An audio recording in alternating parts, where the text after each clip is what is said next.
এখন এরকম কত সুন্দর রোদ ঝলমলে আকাশ, কিন্তু আজকে সকালটা কিন্তু ছিল টোটালি আলাদা। একদম বৃষ্টিপূর্ণ একটা মেঘলা হালকা ঠান্ডা ঠান্ডা দিন। আর এই রকম দিনে আজকে একটুখানি তৈরি করেছিলাম একটু অন্যরকমভাবে পটল চিংড়ি। দেখে নেওয়া যাক আজকের রেসিপিটা।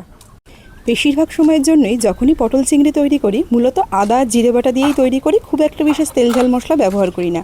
তবে এক এক সময়তে একটু অন্যরকমভাবে খেতে মন চাইলে এই রকমভাবে তৈরি করে নিই, আর খেতে স্বাদটাও কিন্তু হয় বেশ ভালো।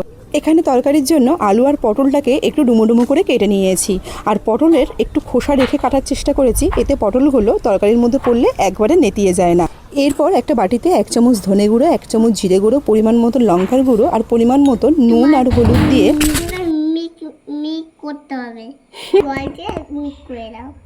শুনতেই পেলেন। এরপর একটু জল দিয়ে মশলাটাকে মিক্স করে দিতে হবে।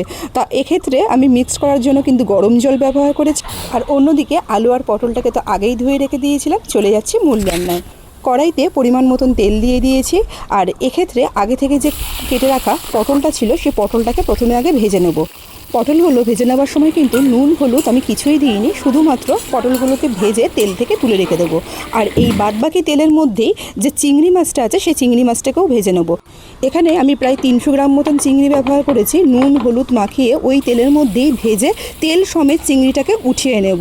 এক্ষেত্রে তেলটাকে কিন্তু পুরোপুরি নামিয়ে নেব, আর এই তেল সমেত চিংড়ি মাছটা পরে আমি তরকারিতে ব্যবহার করব। যেহেতু পটল আর চিংড়ি দুটোই ভাজা হয়ে গেছে, এরপর সামান্য তেলেই বাদবাকি রান্নাটা করব। এখানে প্রায় 2 থেকে 3 চামচ মতন তেল দিয়ে এর মধ্যে একটা তেজপাতা একটু ফোড়ঙে দিয়েছি, আর দিয়েছি একটু গোটা জিরে ফোড়ঙে। ফোড়ন থেকে খুব সুন্দর একটা গন্ধ বেরোলে যে কেটে রাখা আলুটা ছিল সেই আলুটাকে দিয়ে একটু ভেজে নেব। এক্ষেত্রে সবজিগুলো ভাজাটা আর কতটা ভালো পরিমাণে কষানো হচ্ছে তার ওপর কিন্তু অনেকটাই ডিপেন্ড করে এই তরকারির টেস্টটা। যত সুন্দর করে ভেজে নেওয়া যায় সবজিগুলো একদমই চেয়ে চেয়ে থাকে না, খেতে বেশ ভালো লাগে। আলুটা ভাজা হয়ে গেলে একটা টমেটো বেটে রেখেছিলাম সেটা দিয়ে দিলাম, আর 3 চামচ মতন পেঁয়াজ আদা রসুন বাটা দিয়ে খুব সুন্দর করে কষিয়ে নেব। মোটামুটি খুব সুন্দর করে ভালো করে কষানো হয়ে গেলে আগে থেকে যে বাটিতে তৈরি করে রাখা মশলাটা, গুঁড়ো মশলাটা যেটা ছিল সেই গুঁড়ো মশলাটা দিয়েও খুব ভালো করে আবারও একটুখানি নেড়ে ছেড়ে কষিয়ে নেব তেল ছেড়ে আসা পর্যন্ত।